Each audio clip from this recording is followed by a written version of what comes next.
Thank you all for coming and welcome to History Happy Hour. This is our first one and it's hosted by the Idaho State Museum. We hope you're all staying very safe during this time.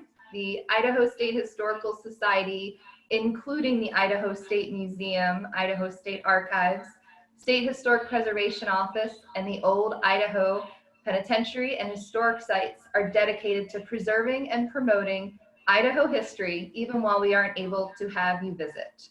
Tonight's discussion is part of that initiative to bring history to you. Righting a Wrong, Japanese Americans in World War II is a traveling exhibition from the Smithsonian Museum of American History that examines that complicated history and impact of Executive Order 9066. The Idaho State Museum proudly hosted the exhibition starting January 25th of this year until we closed to the public March 20th due to COVID-19. During that time, over 5,000 visitors got to experience the national story and a supplemental exhibition that included artifacts and interpretation developed in partnership with Minidoka National Historic Site, whose mission is to provide opportunities for public education and interpretation of the exclusion and unjust incarceration of Japanese American citizens and legal residents of Japanese ancestry in the United States during World War II. We've realized, since we have closed to the public, a great number of visitors won't be able to see this exhibition while on display in Idaho. Tonight, we have two guests here to speak to the importance of this story and share a bit about the development of the exhibition. So tonight we have myself, I'm Liz Hobson, Museum Administrator at the Idaho State Museum. We also have Hanako Wakatsuki. She's the Chief of Interpretation and Education at the Minidoka National Historic Site, and Sarah Phillips, Curator of Collections and Exhibitions at the Idaho State Museum. So let's get started. And like I said at the beginning, if you're watching us, feel free to ask us a question in the chat bar and we will try to get to that. So Sarah, starting this conversation with you, can you talk a bit about what this exhibition process was like? Yeah, so when we found out that we were indeed getting the Smithsonian exhibit, we wanted to make sure that our local component was as rich as it possibly could. And so our staff reached out to Hanako and the folks at Minidoka National Historic Site. And together we were able to kind of collaborate and put together, I think, a really meaningful story about what Japanese incarceration, particularly in Idaho, really looked like. So we used a number of different artifacts that I think we're gonna discuss in depth a little bit later. But we really wanted to make sure that we connected that national story that the Smithsonian was telling to the local story here in Idaho, and Hanako and her team were a big part of that. Yeah, and just to tack on is that we were excited to work with Idaho State Museum on this process. Like just on a side note, I used to work for the Idaho State Historical Society, so this has kind of always been my dream to kind of work something in about Minidoka. So it was so fortunate that you guys got Righting a Wrong, and it was my moment to seize to make sure that we were able to do this partnership and to tell the story. Because, you know, I grew up in Boise, did not learn about the Japanese American incarceration over in Jerome. I remember specifically taking a field trip out to Hagerman to see the fossil beds, and we were so close, but we never went out there. And at the time, the site was designated as a national monument, I believe, at that time. But yeah, so this is a great opportunity to get the information out, to let the locals know that, hey, we're only about an hour and a half away from Boise, and you could come out. We have a 1.6-mile trail, and you could kind of learn more about this story. Great. So can you talk a little bit about what went into that, like finding the gaps in the national exhibit and where you feel like that Minidoka story was really evident? Yeah, for us, when we read through the information the Smithsonian provided, it's extraordinarily comprehensive and tells a fantastic story nationally of what 9066 really did. But when we were looking at how we could incorporate particularly artifact collections into the story, we wanted to make sure that not only were we telling that component that is really relevant to Idaho, but also had a really strong personal connection to what it would have been like to be at Minidoka and the actual process. We do have a few pictures of the artifacts on exhibit, if we could pull those up. When we were looking at selecting a number of different artifacts, the first thing we did was look at the sheer number of people that could have possibly been there. So the picture that you're seeing right now is a graphic that we produced with 11,777 names of the individuals on the final accountability rosters that documented who was leaving Minidoka. We know that there were more people that were actually incarcerated there, but this was kind of the official documentation of people leaving. So this is the best record that's out there of who was actually incarcerated in Minidoka here in Idaho. Where did the idea come from for this graphic on the wall? Well, we had kind of seen similar things throughout other exhibits, but for us, it was really kind of creating that visual impact of just the sheer number of people that came through the park. And I think Hanako could probably speak to that a little bit. At one point, the actual site had a very large population in Idaho. I think over, I want to say one of the— It was 9,000, about almost 9,500 people. Yeah, so, and it made Idaho's 7th largest city. Absolutely. So when you think about that, relative to the numbers of people that must have been there, we wanted to make sure that people really understood just how many people were only here at Minidoka. And this is, you know, over 11,000 names just that came through here in Idaho.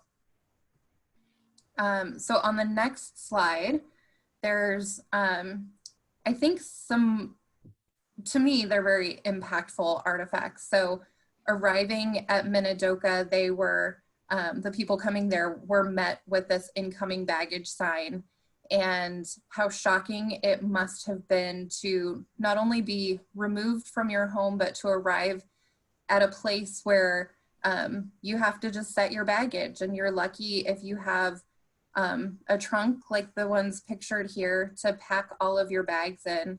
Hanako, do you want to talk a little bit about the trunks or these artifacts at all? Yeah, and just to put it a little bit more in context is that when people were forcibly removed from their homes, many people only had a few days notice, and they're only allowed to take what they can carry. So as you can see that there's a basket that's a little bit, it's a woven basket.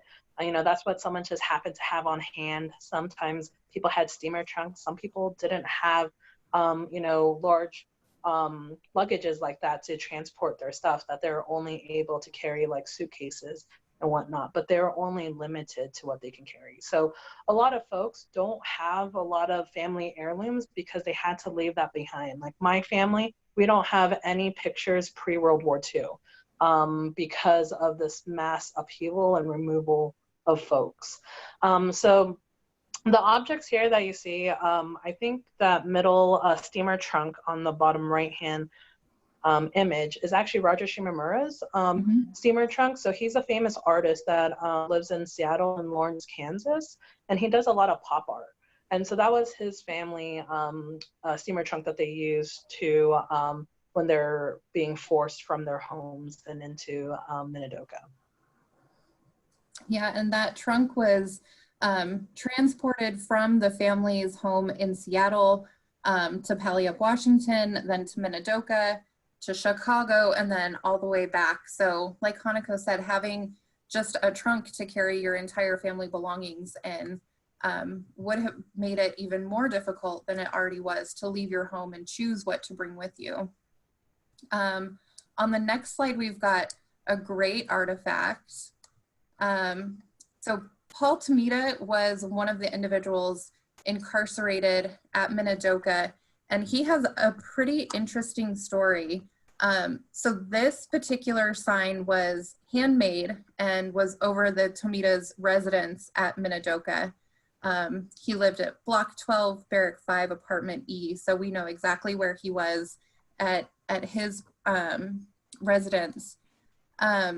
One of the things that I think is really, really interesting about this in particular is that Paul Tomita was a printer in Seattle before the war.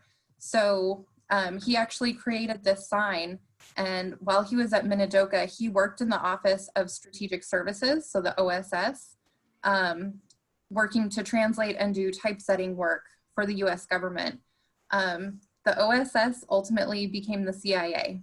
And so when you look at kind of his life story, he started as someone who was suspected of potentially doing something wrong and incarcerated at Minidoka, and ended up with one of the highest security clearances the US government issues and working for the CIA. So a really, really fascinating look at how people's lives changed from Paul Tomita's perspective, going from Seattle to Minidoka to the CIA and having a career there. I have a question that just came in through chat, and if we could go back to that last slide, if I could ask this question, and Hanako, this might be one for you. Mm-hmm. So the incoming baggage sign, I assume that's what it says in Japanese characters. So that the sign is bilingual makes me wonder what expectations they had of the incarcerated individual's language skills. Did many of the incarcerated speak both English and Japanese? Yeah, so 2/3 of the people who are incarcerated were actually American born, and about half of them were actually under the age of 18. So that's of the whole 120,000 people who are incarcerated. So the reason why they had the instructions in Japanese is because of the first generation immigrants. They're actually barred by law from becoming naturalized citizens, but they didn't have the English language skills to be able to read English, or not all of them, I should say, because there was a lot of educated Issei's that came as well. But that's why they had it in both languages. And eventually, like, those actually some restrictions on Japanese language use in camp, and it finally, the restrictions lessened later on. But that was just a way to communicate to both the first generation immigrants and to the children who are incarcerated. Great, thank you. Yeah. And then can I talk a little bit about Paul Tomita? Yeah, so his son is Paul Tomita as well, who's this awesome guy that still lives in Seattle, and he comes out to our pilgrimage every year. But it's just kind of a weird story where I've met him throughout the years at all these different pilgrimages, and he coined the term pilgrimage junkie, which I love, and we actually created this Facebook group called that, where we, as in Japanese Americans, especially those like me who didn't grow up in a Japanese American community, we enjoy going on these pilgrimages because it's a place where we could create community, right? And so we were talking about being a pilgrimage junkie, that it's a great place to kind of go build that community and have those highs and lows, and then go back to your real life. So Paul Tomita, the son, is still heavily involved in the Japanese American community, and he's doing a lot of great work as an activist. So great. Yeah, and along the lines of pilgrimages, we've also got a picture, I think it's the next slide, yep. When we were first trying to decide what artifacts really told a compelling story in a very, very powerful way, one of the pieces that really just spoke to me was this umbrella with origami cranes. I find it to be such a beautiful representation of both the hardships that people endured at Minidoka and kind of the enduring spirit that people have. So this was created for the 2004 Minidoka pilgrimage in honor of those who were incarcerated. It was deliberately designed to look very tattered, but the cranes, I think the colorful cranes, the shine that they all have, I just feel like it's a great representation of how people can triumph over these incredible hardships and really honor people who were in the camp. The artist's name, May Namba, I pronounced that right? Yes, you did. She's actually listed on that roster of people that came through the camp. So I think it says a lot about kind of the spirit and the artistic impressions that are left on people after going through something like being incarcerated, and how they can turn that into something meaningful and powerful. Yeah, and then one thing that I'd like to add to just kind of fill out this story is that I don't want it to go to the thought of, oh, the model minority myth, where it's like everyone was able to overcome. Not everyone was able to. So I think that's why, like, the tattered umbrella there, or at least this is how I interpret it, is like, you know, some of the people who fell through the cracks, right, and the hardships that existed. One thing that's really interesting about May Namba, she just recently passed away several years ago. But yeah, she was, I believe, in her early 20s when she was incarcerated, and she was actually a teacher in Seattle. And what happened was, immediately after the bombing of Pearl Harbor, I don't know if it was the Seattle school district, but one of the school districts that she was working at basically fired all people of Japanese ancestry. So it became her life work as an activist to kind of rectify that. And I believe it was within the last 10 or 20 years, she actually got the school district to apologize for that mass firing. So. Wow. Great. So we've had a few other questions come in, if you're ready for some audience questions. So back to the incoming baggage, I think that was a really powerful image and that people are reacting to here. So somebody asked, were people required to drop their bags to have them inspected, and how frightening it must have been to leave everything you own in someone else's hands? So was it all inspected right there as well?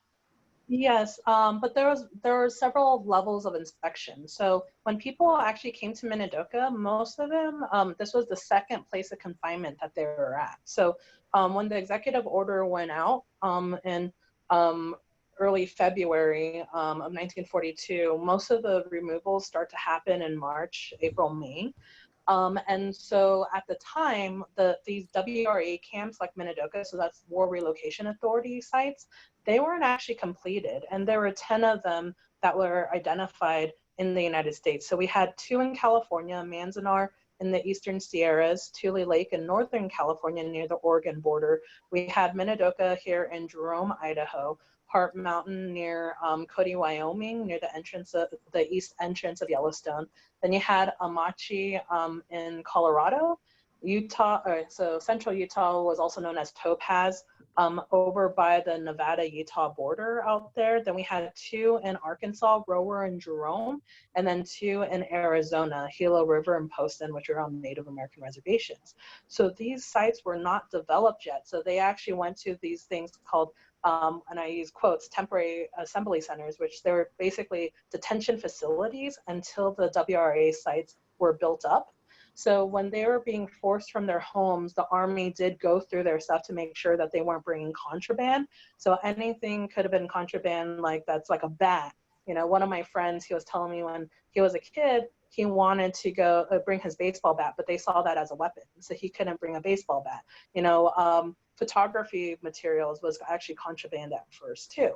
So they were searched before going to these assembly centers, which Puyallup was one of them, Portland Assembly Center, which is the fairgrounds in Portland.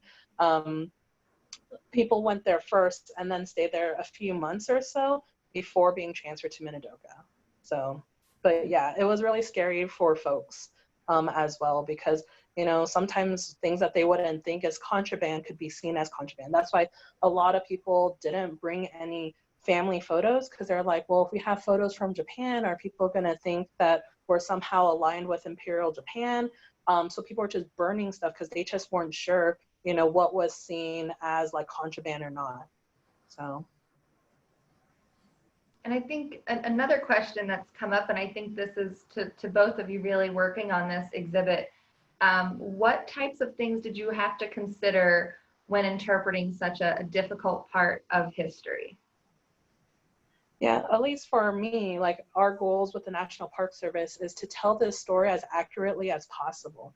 And there has been basically generations of misinformation that's out there where it's people's personal stories, which may not align with fact, right? Like one of the facts, or I would say so-called facts, is that people are like, it was government, it was necessary, there was military necessity. That's why we had to do this. Like, it's unfortunate, but we had to.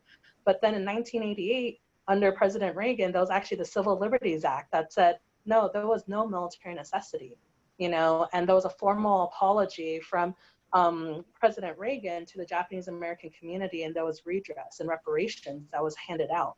And that was done from a congressional study that was conducted in the early 80s that led to that.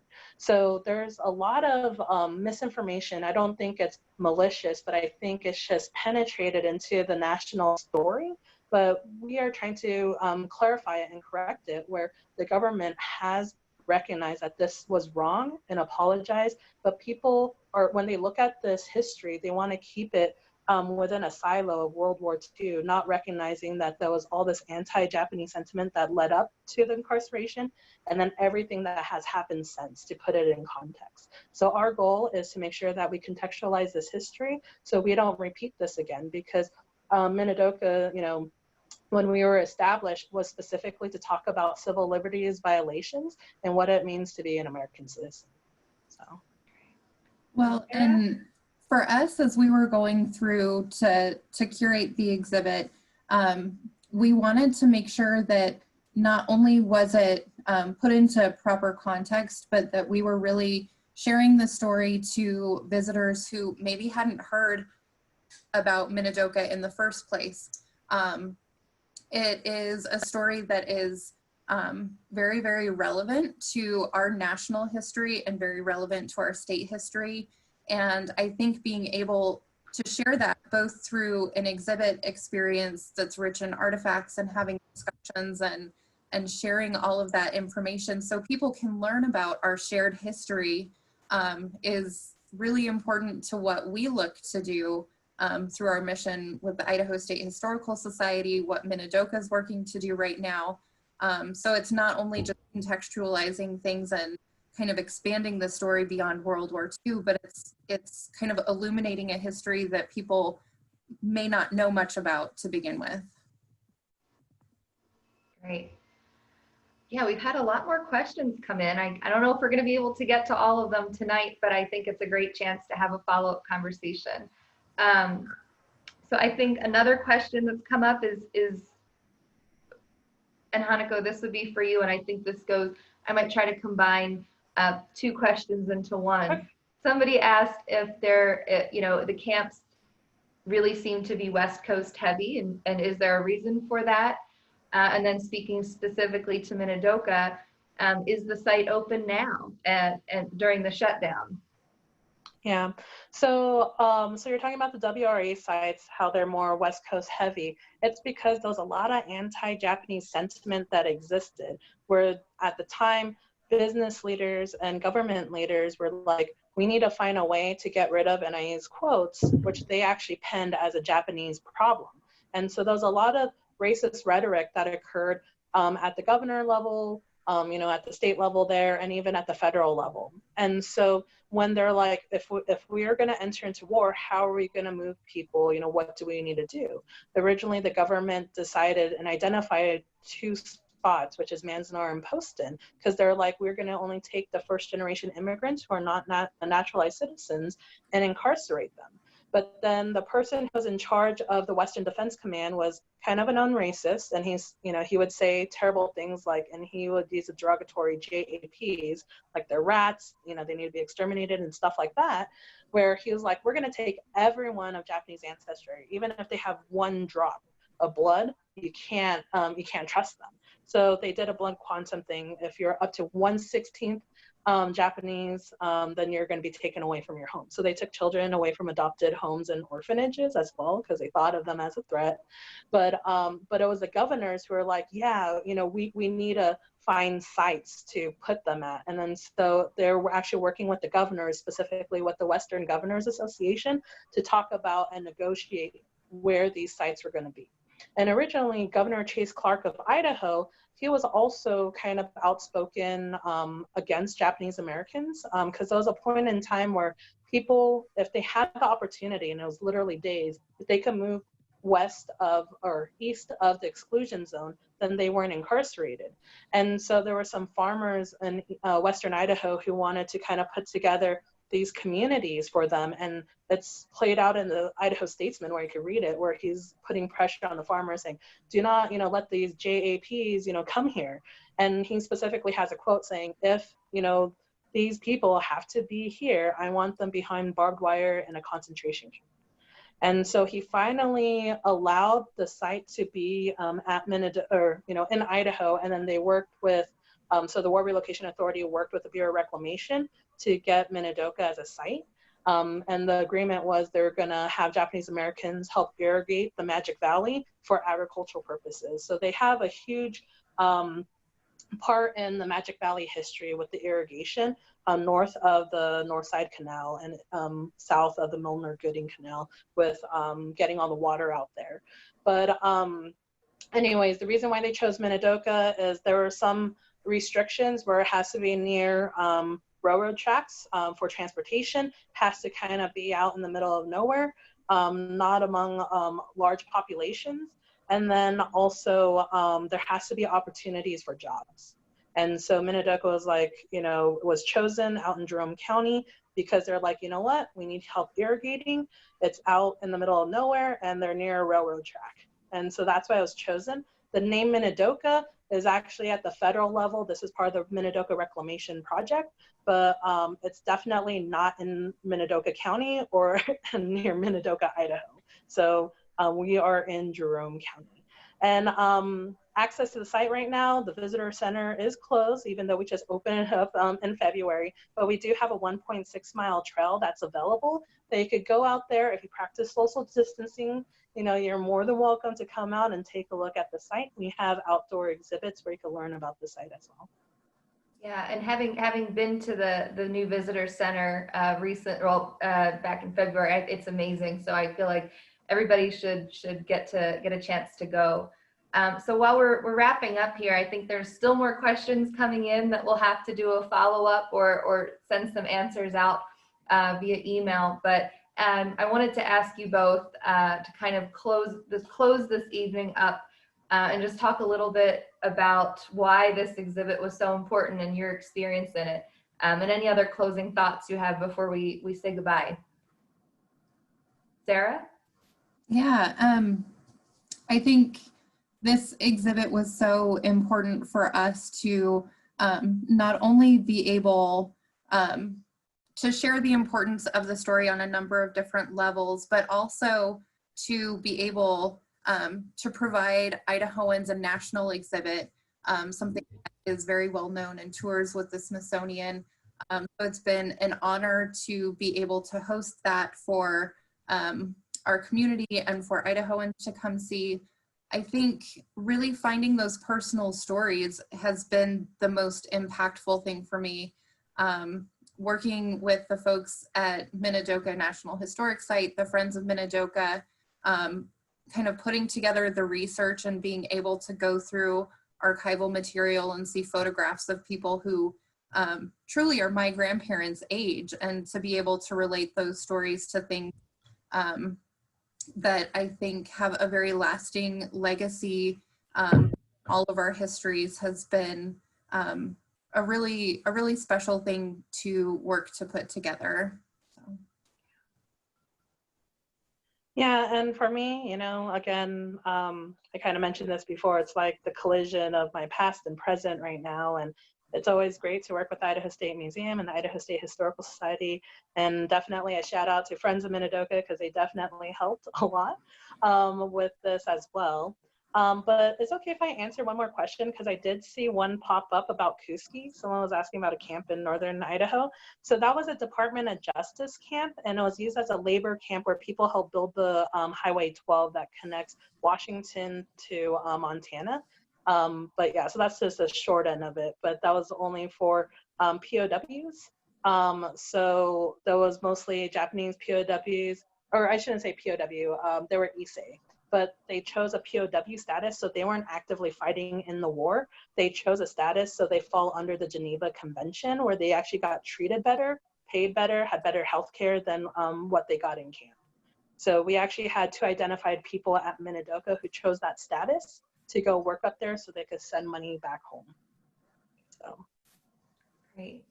Well, thank you both, and thank you all for joining. I think this was really great, and speaking for being part of the museum, I echo what Sarah was saying about this great partnership and the Friends of Minidoka, and how it's just been an honor to learn these stories and to be able to share them with all of you. So thank you all for joining us tonight, and we hope to continue to provide opportunities like this to share with you, our visitor, even while at home. You can stay connected with Minidoka National Historic Site through their website and learn about upcoming programming, including a virtual pilgrimage that will provide important educational and community building opportunities for both descendants of the camps and the wider public. The Idaho State Historical Society has developed a huge range of free resources for research, education, and fun that you can find at idaho.history.gov/historyathome. Or you can stay up to date on our social media pages. And we hope to do another history happy hour sometime soon. So have a great night and stay safe. Thanks. Thank you.